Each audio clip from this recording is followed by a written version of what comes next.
Stalingrad.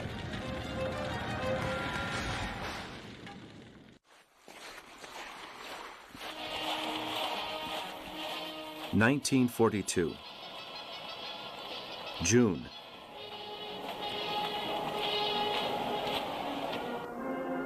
In June, the Eastern Front extended from the besieged city of Leningrad, on the coast of the Gulf of Finland, west of Lake Ladoga, to the eastern coast of the Azov Sea, near Rostov.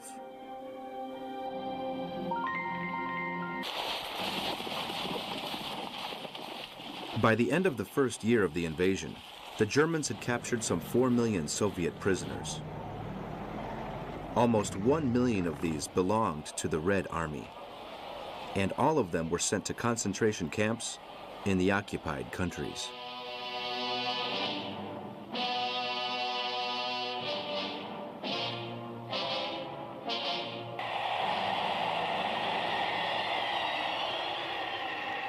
During this time, the commanders of the Third Reich had seen the terrible consequences of General Winter, which, besides paralyzing motorized units, had caused the deaths of thousands.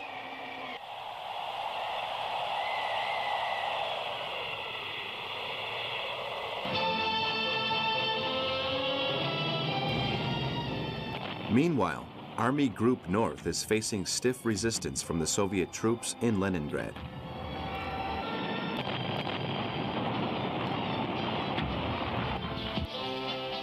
Army Group Center maintains its positions with the intention of attacking Moscow again, while Army Group South has occupied most of the Ukraine and the Crimean Peninsula.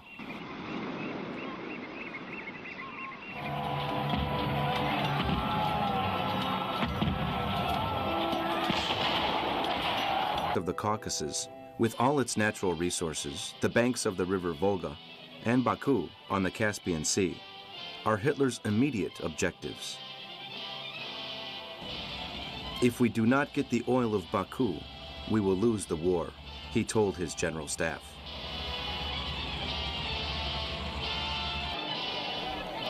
Hitler believes that depriving the Red Army of these resources will force it to capitulate. But some of his generals do not share his optimism. The Nazi leader's confidence is partly due to the fact that attack of the von Kleist and the 1st Panzer Division has forced General Semyon Timoshenko to retreat to the banks of the Volga River, near Stalingrad.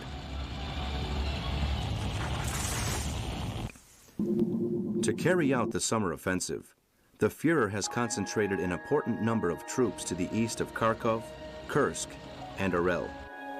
They will have the task of defeating the Soviet armies of the south and taking the rich region of the lower Volga. His plan of attack, which some of his generals believe to be seriously flawed, consists in dividing his forces along a front of more than 2,000 kilometers.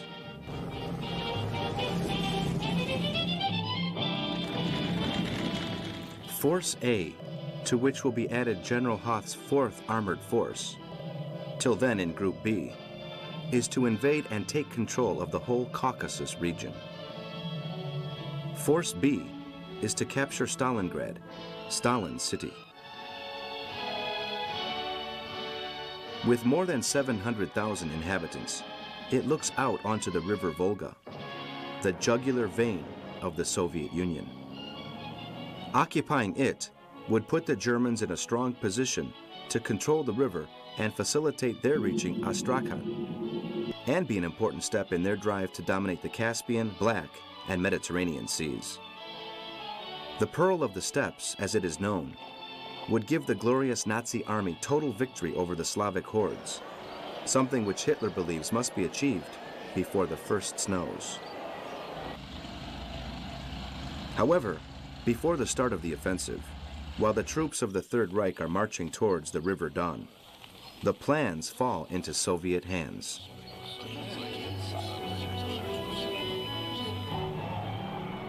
General Victor von Schwedler, commander-in-chief of the 4th Infantry Division, part of the 6th Army under the orders of Friedrich von Paulus, makes public his fears about the proposed strategy.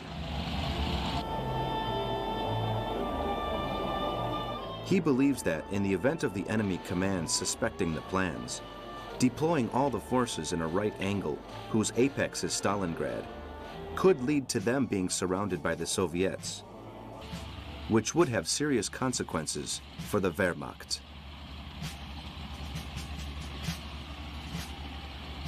When Hitler learns of his views, he dismisses the general for his lack of confidence in victory. The offensive is to go ahead as planned, even if the Soviets know the place, the time, and the objective. As far as the Nazi leader is concerned, the German army is too powerful to be stopped, as was demonstrated on the 28th of June, when they entered Kursk and began to march on Voronezh.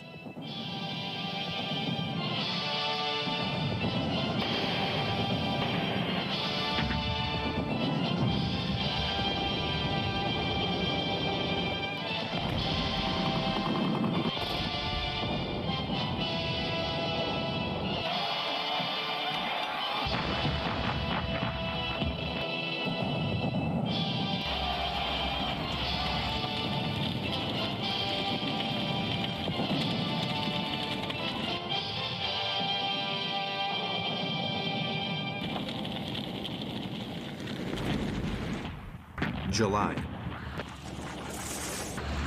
By the start of July, the soldiers of the Third Reich have taken Voronezh, and the Second Hungarian Army are positioned in the outskirts. Further south, 350 men of the Wehrmacht, 600 tanks, and 8,000 big guns are on the move across the open Russian steppe and reach the River Don, overcoming stiff resistance from the Soviet 62nd and 64th armies, which withdraw to Stalingrad and the Volga, only 65 kilometers from the German troops.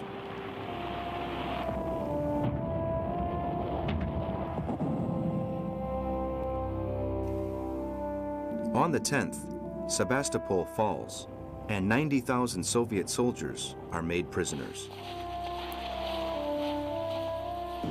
The enthusiasm at Nazi headquarters grows upon learning that the opposition in the Caucasus is weaker than expected. On the 19th, Stalin urgently meets with his general staff in the Kremlin to analyze the situation. It is imperative that Stalingrad is made ready to resist the German attack.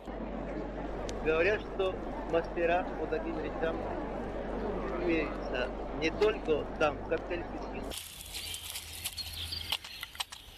More than 200,000 volunteers work round the clock to construct 4 defensive belts stretching 25 kilometers. One of these crosses the interior of the city. The Soviet 62nd Army takes up position in the north and the 64th in the south. The city must not succumb to the Nazis. No one is allowed to leave. The idea of an evacuation is overruled by Stalin himself.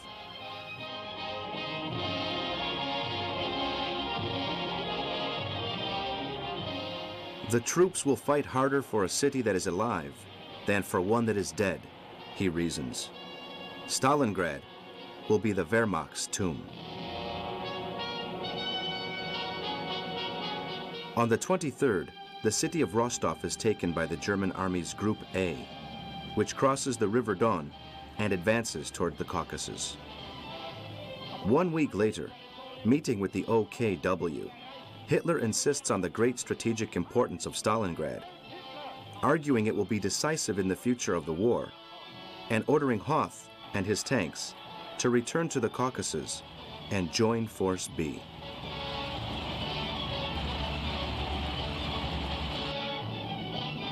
Stalingrad's future and that of its inhabitants is marked by the personal clash of the two dictators, Hitler and Stalin.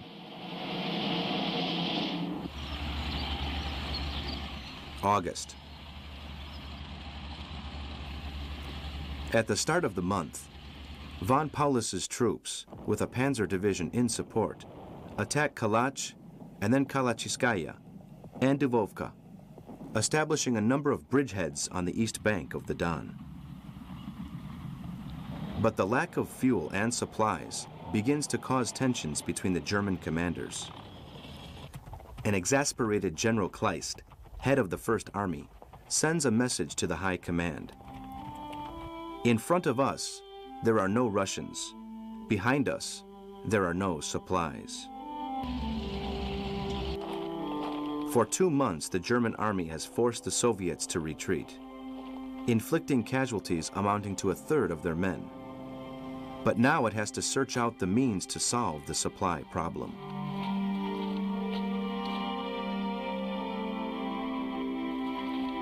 But the communist dictator is determined that his troops concede no more ground and orders the strengthening of the defenses on all fronts, locating a greater number of men in the Caucasus where, since the 21st, the flag of the Third Reich has flown at the summit of Mount Elbrus.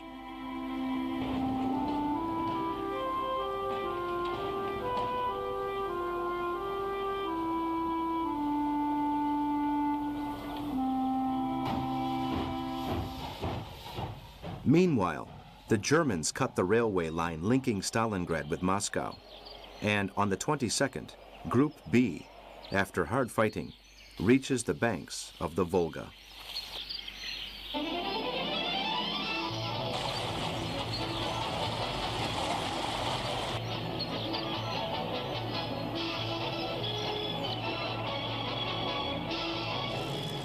The next day, when the Germans are only 45 kilometers from Stalingrad, the Luftwaffe dropped 650 bombs on the city.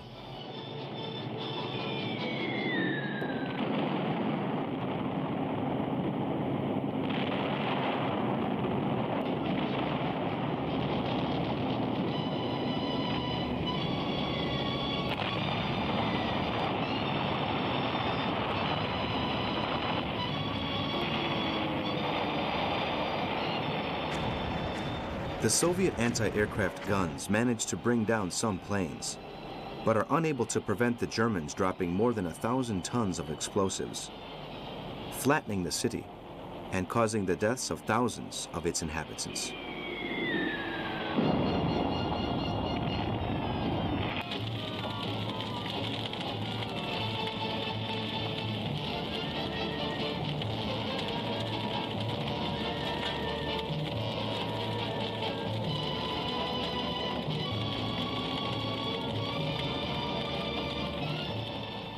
At this moment, von Paulus and his divisions are continuing their push from Gumrak to Stalingrad, destroying everything in their path.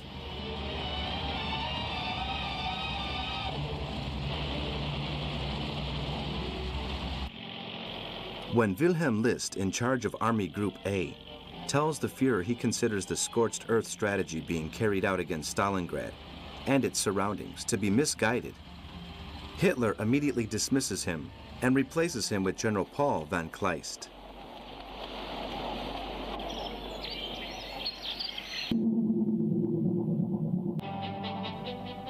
On the 26th, he orders devastating air raids against the city. Meanwhile, the army closes in. To the south, the 29th and the 14th Armored Divisions advance.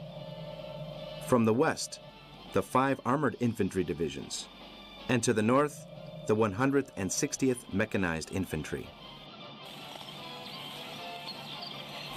In total, 350,000 Soviet troops with 350 tanks, 350 planes. September.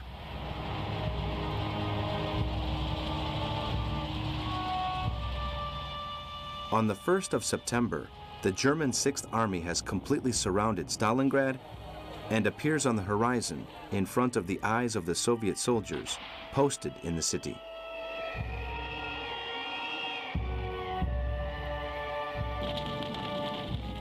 On the 2nd, General Hermann Hoth's armored vehicles are situated to the south of Stalingrad, awaiting the arrival of 1,000 Luftwaffe bombers, intent on the destruction of what remains of the city.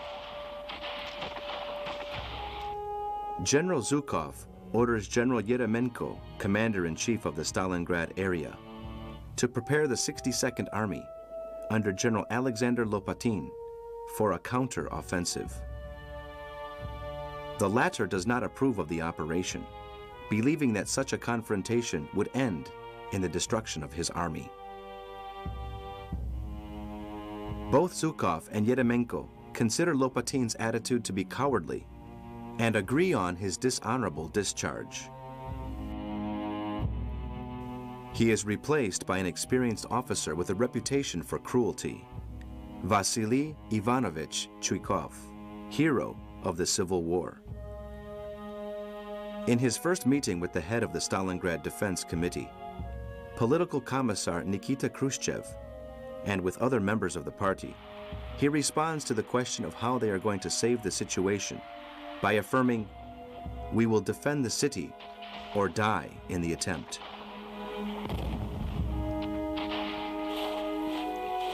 On the 8th of September, the Stalingrad defenses give way on 3 sides, but the Russians continue to resist.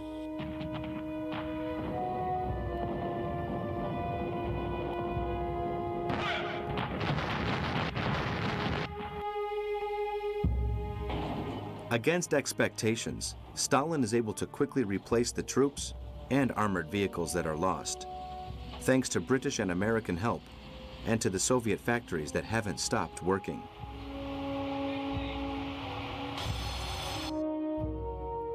The news reaches Hitler, who thinks it is a case of false information and warns his advisors. That is impossible. Do not utter any more stupidities in my presence.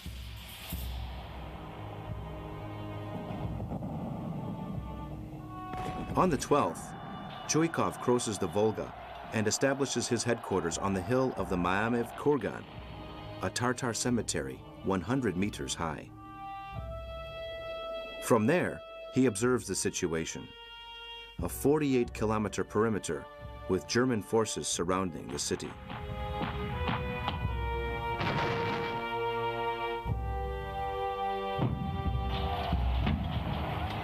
Accompanied by his sinister political commissar, Kuzma Akimovich, he increases reinforcements in strategic areas and warns his soldiers that any sign of cowardice will result in immediately facing a firing squad.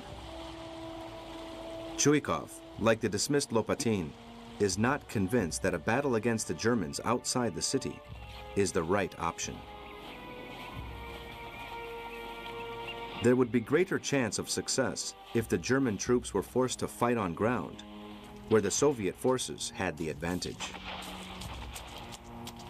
He orders the preparation of defenses in houses, factories, and streets throughout the city, placing the best snipers among the troops with the mission of carrying out selective assassinations aimed at undermining the morale of the German troops.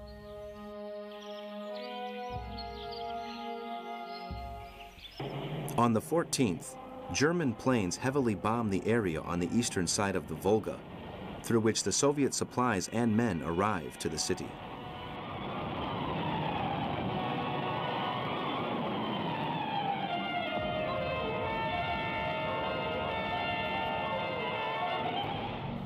On this day, the Nazi 71st Division bursts into the streets of Stalingrad with the intention of flattening everything in its path. The city limits have been crossed and, in the distance, the German troops can see the eastern bank of the Volga, where the Soviet soldiers and part of the city's inhabitants have taken refuge.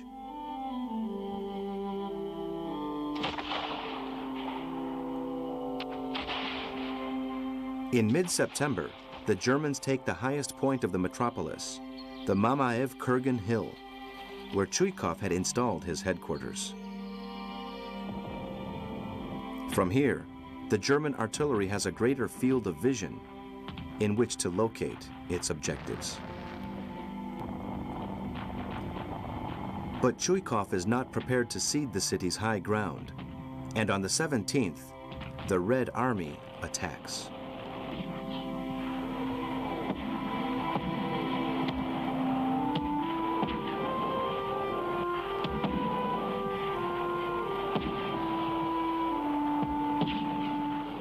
During the whole day, the Katyusha rockets rain down and the infantry attacks. By the end of the afternoon, the Germans have abandoned the hill, and the Soviet army are digging in after having lost 7,000 men in the battle.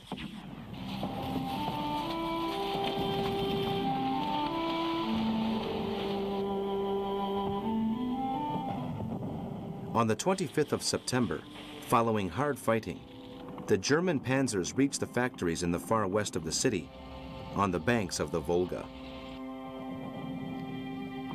In the house-to-house fighting, the enemy is often in the next room.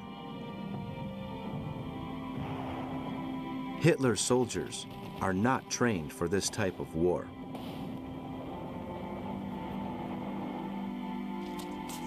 In the destruction and chaos, both sides employ barbarically cruel methods of warfare. Chuikov introduces the tactic of 1 for 1, sending one soldier with a rifle, accompanied by another who's to replace him upon his death, something that is almost inevitable. The Germans, meanwhile, use Russian civilians as human shields in their movements. Von Paulus blames the Führer for his impatience to see the city in ruins, which has led to a situation where his troops find themselves in streets and houses that are merely heaps of rubble, without water or food, facing extremely difficult problems of supply. For the Soviets, however, it is the perfect scenario for their defensive tactics.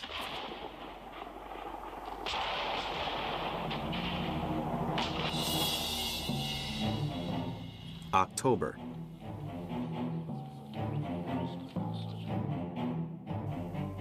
In the part of the Soviet Union occupied by the Germans, the arrests and transportations of Jews to concentration camps continue, and other inhabitants of the towns and cities attacked.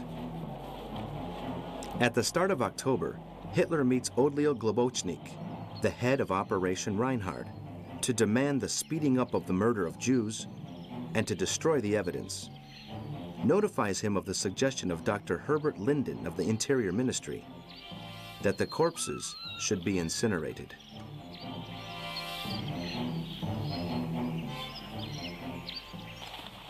On the 14th, the Germans, in an attempt to put an end to Soviet resistance in Stalingrad, undertake a large-scale offensive with 5 divisions along many kilometers around the city.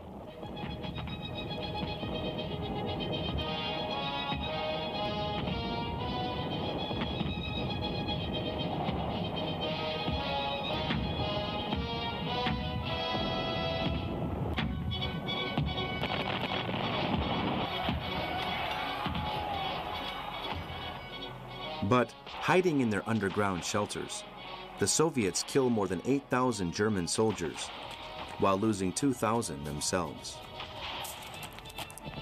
The Reich forces managed to take General Chuikov's command post, Red Square, and the railway station, besides Orlovka and Gorodichte, and reach the banks of the Volga.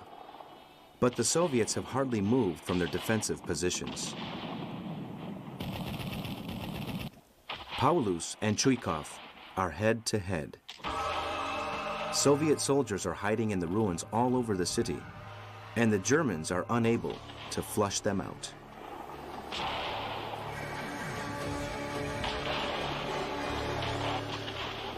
Chuikov's snipers continue to cause panic among the enemy.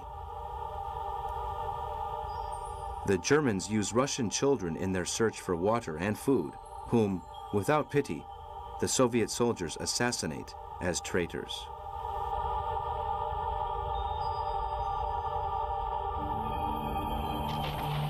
Among the snipers, one name achieved international renown: Vasily Zaitsev, a 26-year-old Siberian, cold, calculating, and expert in the art of camouflage.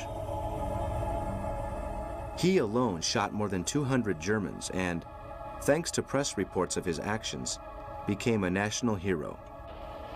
He also trained other snipers such as his lover Tanya Chernova and Viktor Medvedev, Anatoly Chekhov, and others.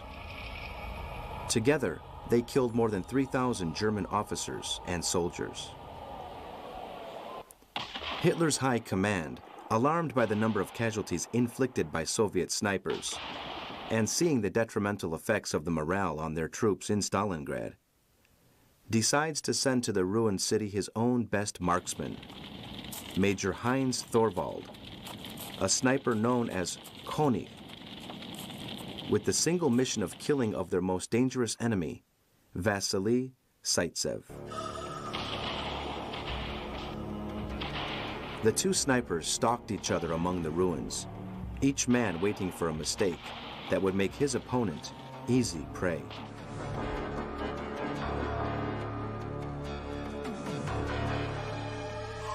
König, to demonstrate his skill and scare the Russians, assassinated two of his friends.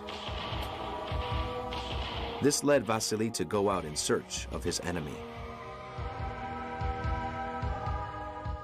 Mamaev Hill and the Red October tractor factory is the place chosen for the confrontation. Vasily and his friend Nikolai Kulikov devise a plan to find the German marksman. Nikolai places himself behind some rubble and shows his helmet so that the German fires on him and reveals his position. Nikolai then throws himself to the ground and pretends to be wounded. König, seeking a better angle to finish him off, raises his head, and at that moment, Vasily shoots and kills him.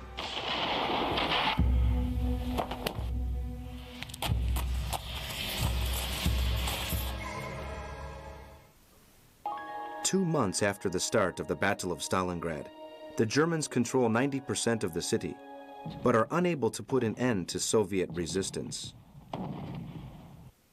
Among the ruins, in rain and snow, there is no let-up in the fighting. General Chuikov, with the characteristic disregard for the lives of his soldiers, begins attacks against specific objectives. Thousands of Soviets are forced to take the selected German trenches.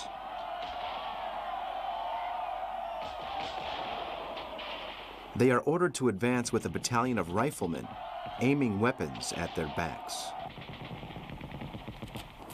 There is only one way to go. In some cases, it has been possible to force some of the German troops back, but only at an extremely high cost in human lives. Hitler sees this as an indication of the desperate situation of the Soviets and is convinced they will not be able to resist much longer. But his soldiers are also being massacred in their attempts to take the wharf area of the city, the point of entry for Russian reinforcements and supplies, and an escape door for civilians. German intelligence reports that the Soviets are preparing a large-scale offensive to the north of Stalingrad. The commanders consider this information false and ignore it. What they are most concerned about at the moment is the blanket of snow covering the city and the temperatures that drop to 30 degrees below zero, paralyzing armaments.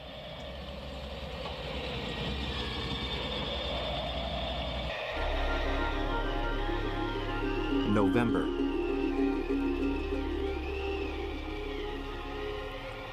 At the start of the month, the Germans increased the number of their snipers to face up to the Soviets. But Zaitsev and his group do not halt their assassinations from inside a city that is an open sewer with the stench of death from thousands of decomposing bodies everywhere among the ruins. Rats multiply, and sickness and disease spread inside phantasmagorical Stalingrad.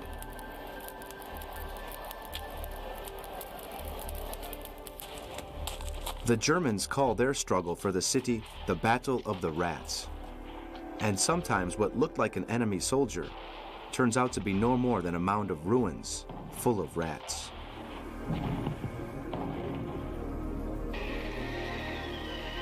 On the 11th of November, in temperatures of less than 20 degrees below zero, the 6th Army launches another intense attack on Stalingrad with assault troops and groups of Stutkas, which attempt to eliminate the Soviet troops entrenched on the eastern side of the Volga.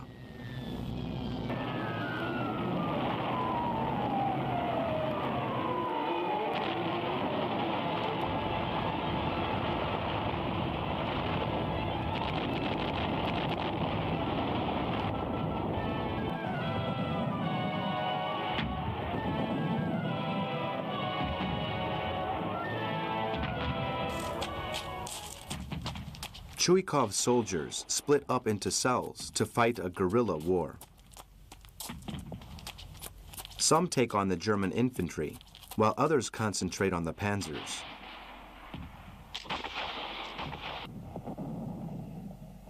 Finally, they are able to halt the German offensive and take control of the center of the city. Hitler's impatience gets the better of him once more, and he announces from Berlin, "Except for a few small places, Stalingrad is in our hands."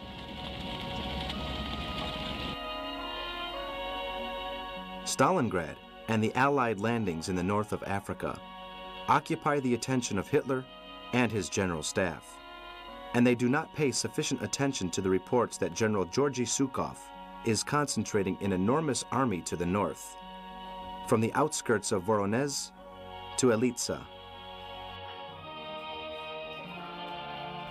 The Führer predicts that if there is an offensive, it will be the end of the Bolsheviks.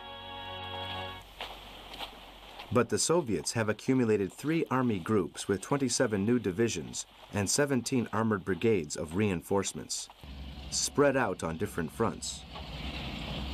The southeast under Vatatin, the Army of the Don under Rokossovsky, and the Army of Stalingrad under Yeremenko.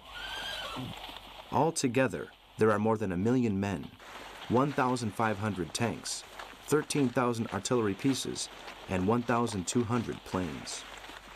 Zhukov and Vasilevsky, who have planned the offensive, concentrate the troops in the places chosen for the attack. On this occasion, Stalin and his generals have gained the element of surprise. Without being detected, their northern and southern forces carry out an enveloping movement around the German troops posted in Stalingrad.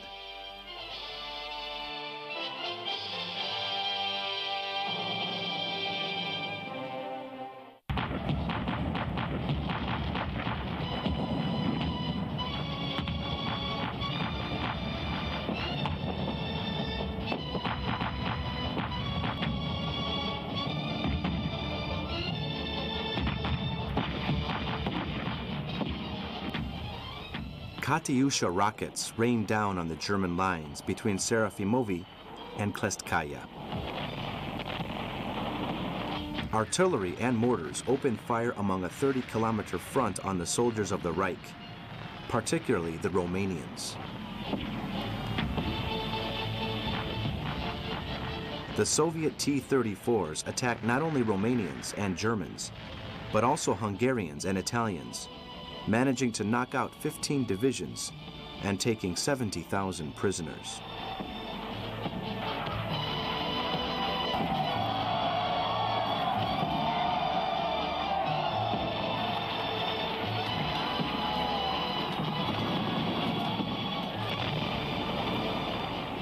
Under this heavy assault, the German lines begin to give way, and in an area defended by 2 Romanian divisions, the Soviets open a breach that becomes a corridor 3 kilometers wide, through which the Red Army rapidly penetrates.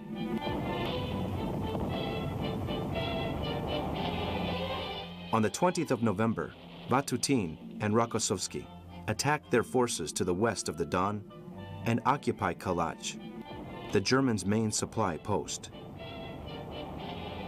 At the same time, Eryomenko positions his troops to the south of Stalingrad to seal off the city and trap the Germans.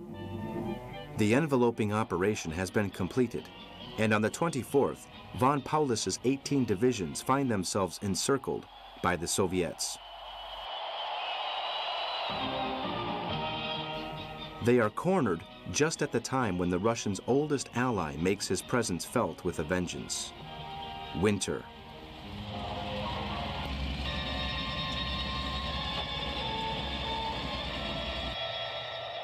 Steppes and cities are covered with a thick blanket of snow. Von Paulus and the 5 chiefs of his army corps agreed to propose to Hitler that they withdraw to the River Don, with the intention of saving their men from disaster. But Hitler, despite the Soviet encirclement, refuses their request and orders them to maintain their positions. General von Seydlitz, one of the 5 chiefs under von Paulus, chooses to ignore the Führer's orders and begins evacuating his sector, where the 94th Division is positioned. The Soviets spot the move and launch the 60th and 2nd Armies against the German troops, annihilating them.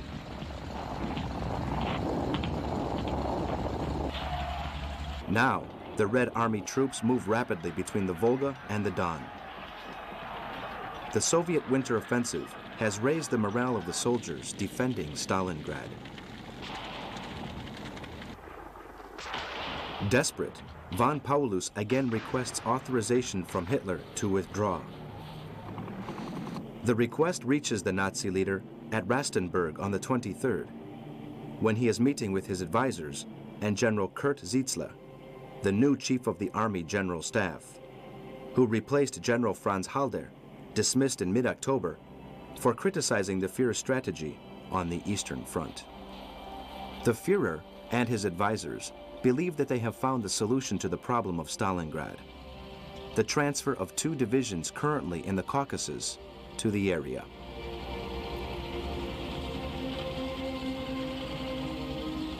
Both Field Marshal Keitel and General Jodl agree with Hitler in sending a message to Paulus stating, "We will never abandon the Volga. We must resist in Stalingrad."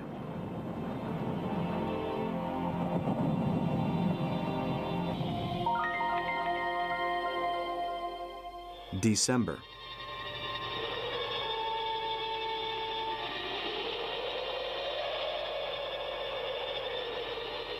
The armies of the Reich increasingly suffer from the shortage of supplies.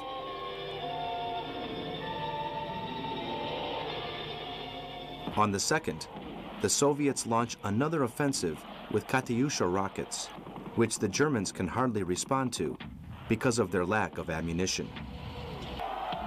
German casualties rise to some 2,000 dead daily. The continual Soviet attacks lead both Hitler and Zietzler to consider the withdrawal from Stalingrad of what remains of von Paulus's army, as it is impossible to supply them with what they need to survive and fight on.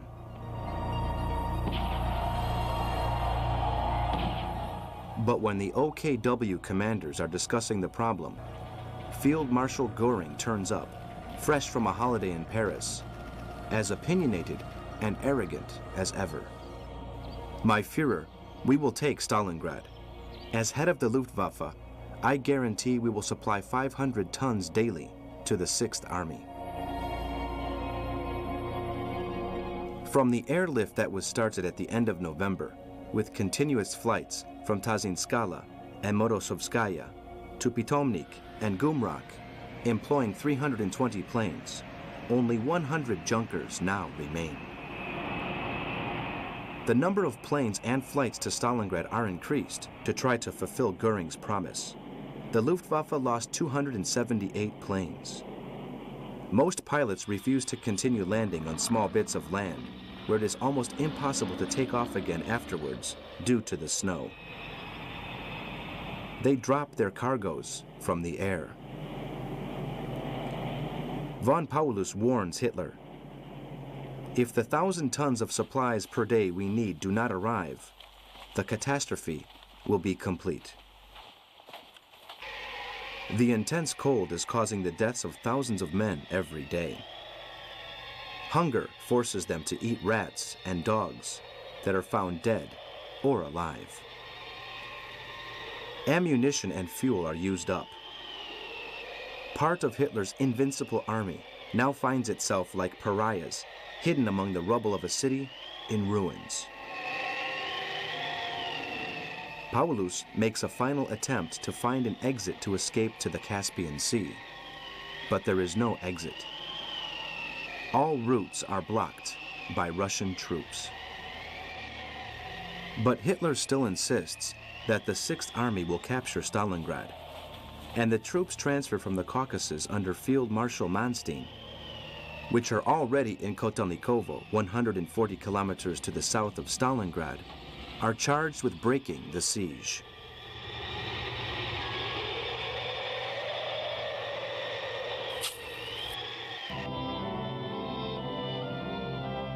On the 12th, Operation Winter Storm begins, with a Panzer Division intent on putting an end to the Soviet blockade of von Paulus's Sixth Army.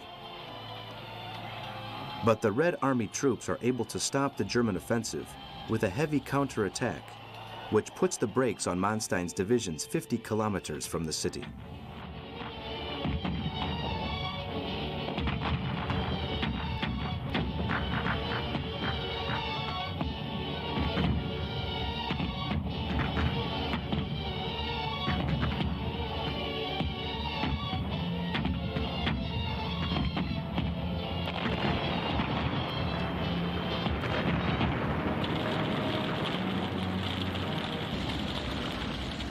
They follow this up with a new attack along the River Don and destroy the Italian 8th Army and the Romanian 3rd.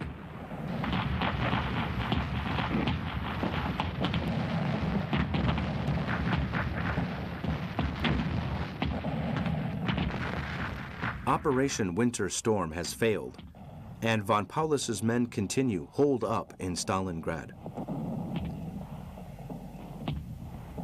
With his men physically and mentally broken, the refined general, looking around at the panorama before his eyes, now realizes that for the Führer, their lives have no importance.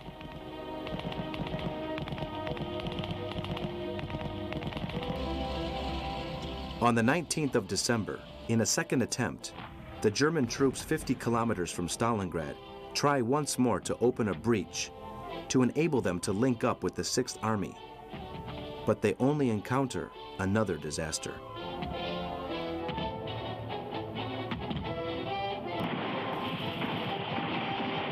The Soviet commanders continue to call on the Germans to surrender. The troops organize great festive meals so that the starving Germans smell the stew.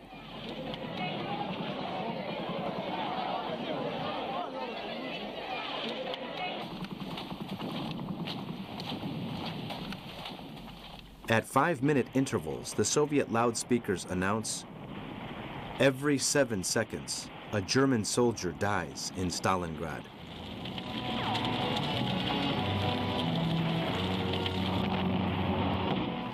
On the 27th of December, the Soviets begin a series of heavy counterattacks in the Caucasus, and Hitler is forced to accept the withdrawal of his forces. The next day, the Russians retake Kotelnikovo. On New Year's Eve, British bombers equipped with the Oboe aerial blind bombing targeting system attack Dusseldorf and leave the city in ruins.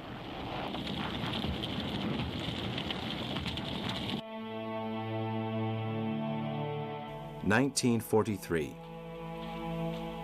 January.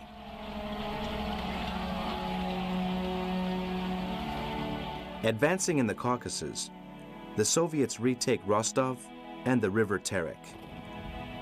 The Germans in Stalingrad are more cut off than ever.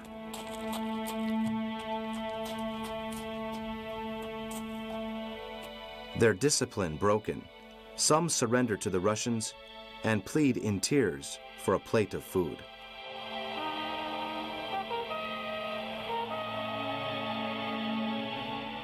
On the 8th of January, the Soviets declare a temporary truce and General Rokossovsky officially requests the German commanders to surrender. Do you see this city? Well, very soon, that is how Berlin will look.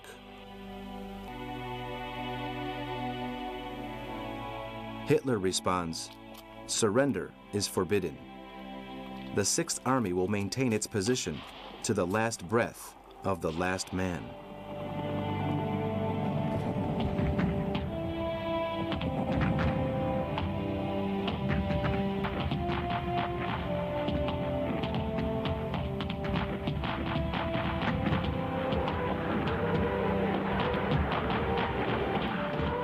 On the 10th, following the German response, 8,000 Red Army artillery pieces rained fire on the German lines for 3 consecutive days.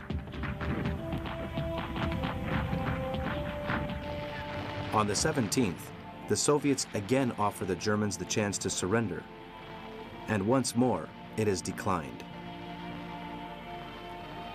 But the majority of the German troops have abandoned their positions and are only concerned with separating the dead from those who still have a last breath inside them, hiding among the ruins in search of a peaceful death.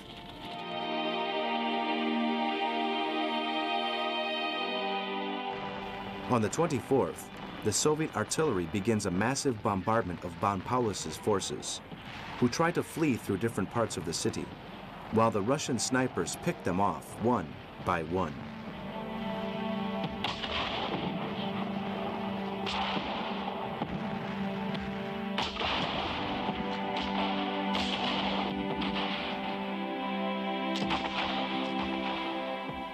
On the 27th, the Soviets occupy the airport at Gumrak, the last one that was still in the hands of the Germans. On the 30th, Hitler signs the order promoting von Paulus to the rank of Field Marshal, inviting him to commit suicide rather than capitulate, no German Field Marshal ever having been made prisoner.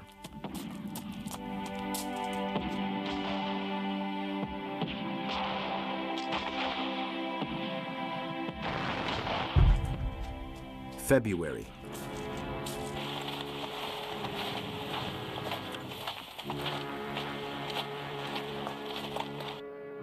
But after 76 days under siege, on the 1st of February, Friedrich von Paulus, sick and exhausted, surrenders.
On the 2nd of February, the Luftwaffe pilots flying over the city send the following message: "We cannot see any signs of battle in Stalingrad."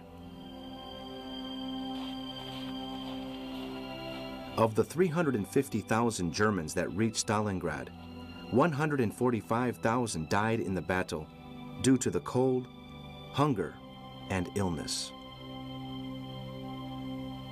A further 25,000 disappeared in combat, and 95,000 survivors were made prisoners and sent to Soviet concentration camps, where almost all of them died.